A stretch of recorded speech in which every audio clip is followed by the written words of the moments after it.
Hello, and thank you for listening to Texas History for Kids. I'm your host, Michelle Gallegos, an educator, writer, history nerd, and novice investigator. Each week on the show, we will learn about interesting parts of Texas history, from battles and historical figures to the odd and enchanted. Hey guys, welcome back. We are on episode number 16, entitled San Antonio Pecan-Sheller Strike.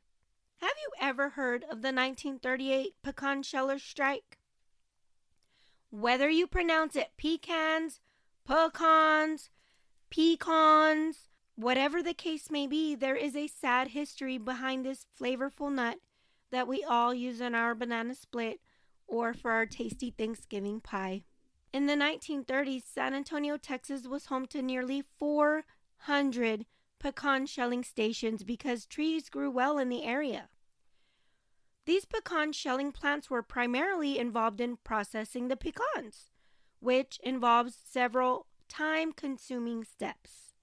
So I'm going to go over the 4 steps that it takes to shell a pecan, because it's very important for us to understand that people at one time did all of this by hand, and every step in the process took some time, and so there were multiple people involved in this process.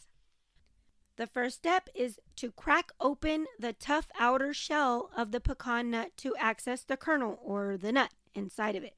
Now, traditionally, this was done manually using hand-operated nut crackers operated by a single person. The second step was separating. Now, once the pecan is cracked, the pecan shells need to be separated from the nut. So this separation can be done using various methods, such as blowing air to remove the lighter shell pieces, or using vibrating screens to separate the kernels from the shells. Most likely during the 1930s, the first method of blowing air would have been more appropriate for the times. The third step is, after separation, the pecan nuts go through a sorting process to remove any rotten, broken, or damaged pecans. Now, this ensures that only high-quality pecans were being packaged for sale. Now, finally, the fourth and final step in the pecan shelling process is packaging the nuts for distribution or sale. Pecans may be packaged in various forms, including big bulk containers or bags. Now, today they just use vacuum-sealed packages, but in the past they did not. So, as you can tell, a lot of work went into shelling pecans in these shelling plants. Basically, pecan shelling is super important because it helps get the nut out of their shell. And the shell can be tough sometimes. So just the average person who wants to crack 1 or 2 might enjoy that. But if it's cracking hundreds of thousands of them, then you need a whole team of people to do this. Now, these nuts are not only delicious to eat on their own, but they're also used in lots of tasty recipes and snacks that we love every day. So pecan shelling makes sure that we can all enjoy those tasty pecans in our favorite foods. San Antonio was known to be the leader of the pecan shelling in the entire state of Texas, and at least 50% of those pecans sold in the United States during the 1930s came from San Antonio, Texas. Before there were machines, people worked 24 hours a day between October and April, which is prime nut cracking time. Many of the workers, whose job is called a pecan sheller, included women and children who were looking for employment in these shelling factories to help support themselves and their families. Pecan shellers might earn as little as $1 a week, and they may have worked up to 50 hours per week. These are terrible wages, even for the 1930s. The workers were not being paid fairly. It is important to note that many of the shellers were largely Mexican immigrants who were running from the Mexican Revolution of the time. As I said before, they were very poor and were willing to work for much less than Americans would. But at what cost? The Mexican-American community pecan shellers also worked at these plants to shell pecans by hand, and they were from very poor neighborhoods on the west side of San Antonio. The number of workers in pecan shelling plants during the 1930s could vary depending on the size of the facility and even the demand for pecans at that time. In larger plants, there could have been hundreds of workers who were working at the same time, while smaller plants may have had fewer employees, perhaps dozens at the most. But low pay was not the worst of the pecan shellers' problems. They worked in horrible conditions. Sometimes these conditions were so bad that the workers were getting diseases and illnesses, and some even died as a result of the poor working environments. Sadly, nothing was being done about it. For so long, they accepted it because they needed to support their families. The workers had to work really long hours every day without any days off, and they only got a few dollars a week for all of their hard work. They hardly got any breaks, and there weren't enough bathrooms, which made things really tough. The places where they worked didn't even have fresh air, and all the dust from the pecans filling the air also filled their lungs, which then made it hard for them to breathe. Because of all of this, they could get sick with things like asthma or tuberculosis. So I've talked to you guys a little bit about what the pecan shellers do and what their job is and their working conditions, but I also want to talk about the Great Depression. The Great Depression was a serious time in the United States history where many people were out of work for almost 10 years. Simply put, people were willing to accept work, and it didn't matter where or what kind of conditions they were working in. They just needed to work. However, in January of 1938, some of the shelling plants where people worked to crack pecans decided to pay them less money for their hard work. Where workers used to get 6 or 7 cents for every pound of pecans they cracked, now they would only get 5 or 6 cents. So instead of wages going up during these terrible times, they were going down. And on January 31st, about 12,000 workers decided they weren't going to work until things got better, and they went on strike.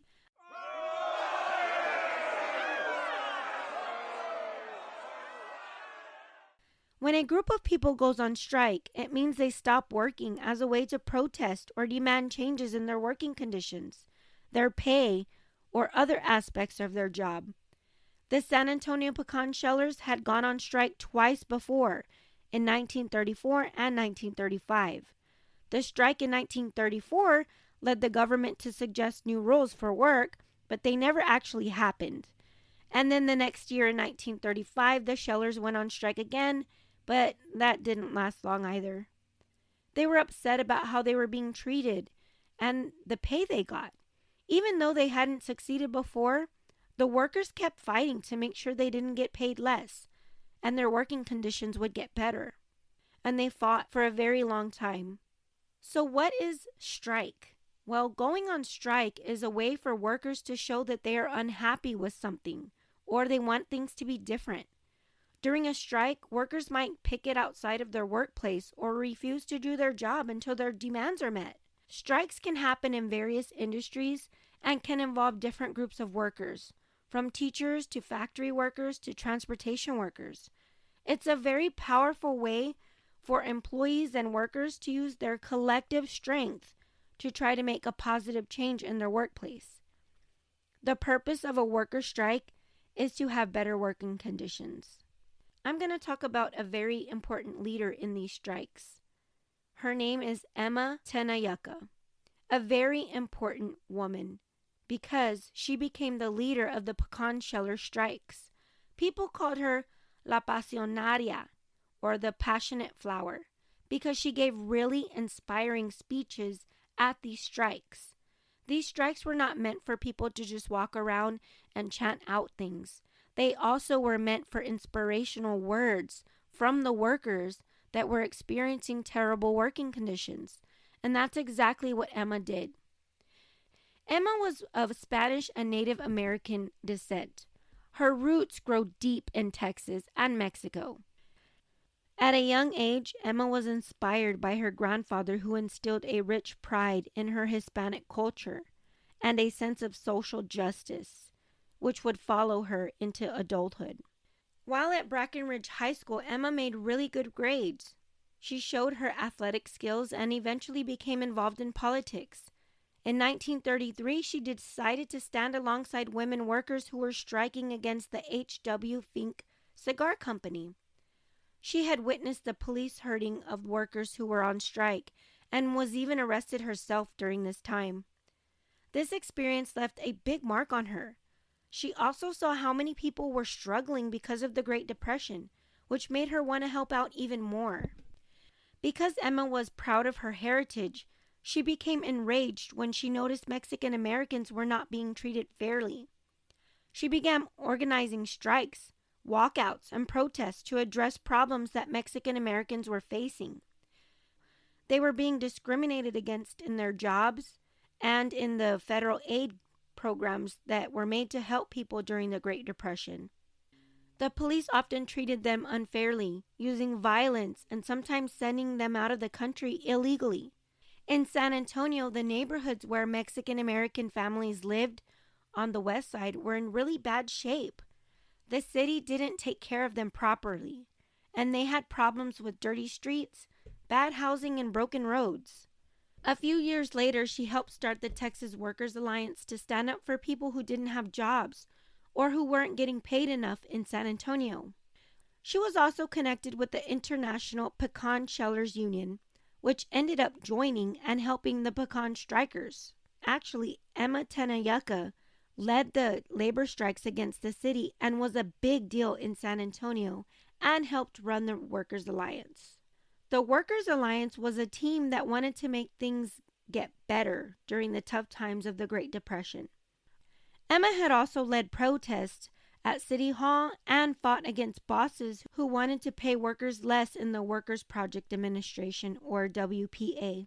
Emma Tenayuca was married to Homer Brooks, who had also organized protests where people sat down inside City Hall to make their voices heard. There, they refused to move unless their demands were met. Did you know that in America we have the First Amendment right, which gives citizens the freedoms of speech? That means that even though Emma and the pecan shellers were standing up for themselves in a very public way for everyone to see, they were protected by their First Amendment rights, or they were supposed to be protected by their First Amendment rights. They were supposed to be allowed to speak and assemble together as they pleased, so long as they weren't being violent or hurting themselves or others around them. In this case, Emma and the pecan shellers wanted fair treatment and fair pay. Unfortunately, Emma's husband was also part of a political party that was frowned upon by Americans called the Communist Party. In a communist society, the government or the whole community owns the property, money, and resources. Everyone is supposed to share the wealth that they create. America is a democratic society. Now, the views of property, money, and resources are different. While in a democratic society, they want to make sure everyone has the opportunities to succeed, but don't necessarily believe in completely sharing everything equally like a communist party does. Instead, the democratic society aim for a balance between individual freedoms and helping the community as a whole. Because Emma was affiliated with the Communist Party, the city leaders used that against Emma while she was trying to help the labor unions of the pecan shellers. The pecan shellers were not the only people going on strike. Members of the San Antonio community of those going on strike also included families of those who had died or were really sick as a result of the working conditions. They were rallying together to create a band of supporters for those working in these pecan shelling plants' terrible conditions. The city acted fast when the strike began.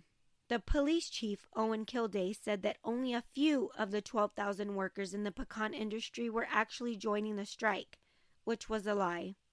The city government used local newspapers to try to make the strike seem less serious and accused the strikers of being communists because they were affiliated. Chief Kilday also got the police ready with special gear like tear gas and riot guns just in case the crowd got out of control. But they didn't. He warned that they'd arrest anyone picketing or who wasn't a worker. Soon after, they arrested 2 officials from the pecan shellers union who were helping the strikers. Emma Tenayuca was also arrested.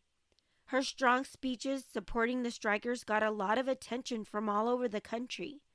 Over the course of these strikes, hundreds of protesters and picketers were arrested and put in jail unfairly.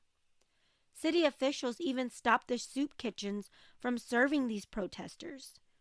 A soup kitchen is a place where people who are struggling to afford food can go to get a free meal, and it's usually run by charities, churches, or other community organizations relying on volunteers and donations to provide the meals to those in need. Now, sadly, many of the workers and protesters who were out of work because of the strike relied heavily on soup kitchens for food. And now that the city had shut them down, they had no place to get food or eat. The city, it seemed, had lost sight of the real atrocities. The pecan-shellers were at risk of serious illness and lacked proper wage opportunities. San Antonio officials were strongly against the strike. In an attempt to stop the strike from continuing, they arrested more than 700 protesters. The police and officials believed the protesters were disturbing the public and claimed they needed to maintain order in the community. But in reality, they were only bringing attention to the very sad working conditions they were exposed to. Governor James Alfred asked the Texas Industrial Commission to look into whether people's rights were being treated fairly in San Antonio. The commission checked and found that the police stopped peaceful gatherings, and that wasn't fair or right because they were peaceful and not violent. In March of 1938, both groups agreed to let someone help solve the problem, which is called arbitration.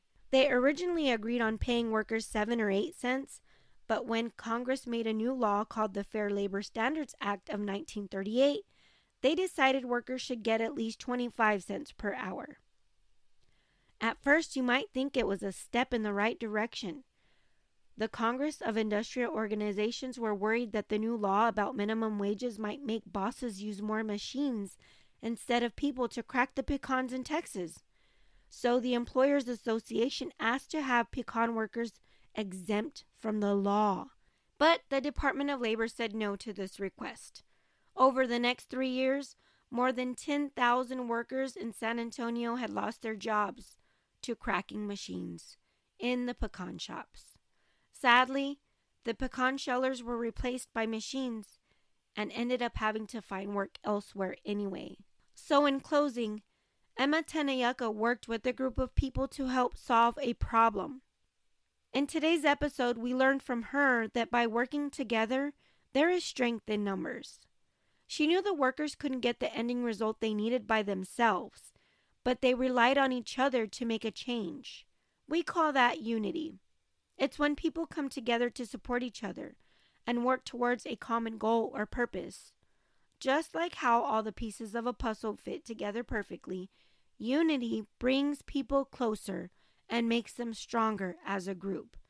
And regardless of what happened at the pecan sheller strike, they did get to earn that additional money that was owed to them, and some of the workers' conditions improved. So in conclusion, I want to end with this week's question. Imagine a time when you felt really strong and happy because you were working together with friends or family to make something happen.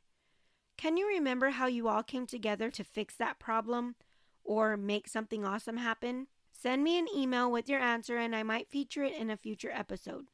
michellegallegos.author@gmail.com. Hey parents, I see you out there looking for a kid-friendly educational podcast about the great state of Texas. Be sure to check out the show notes for a link to some reading passages with activities for comprehension that pair with this episode. The first 5 episode passages are free. Then for just a couple of more dollars, you can get some more of them. Click the link in the show notes or visit my website, michellegallegos.com. Thank you all for listening, and I hope to hear from you by the next episode. Remember, yesterday is today's history.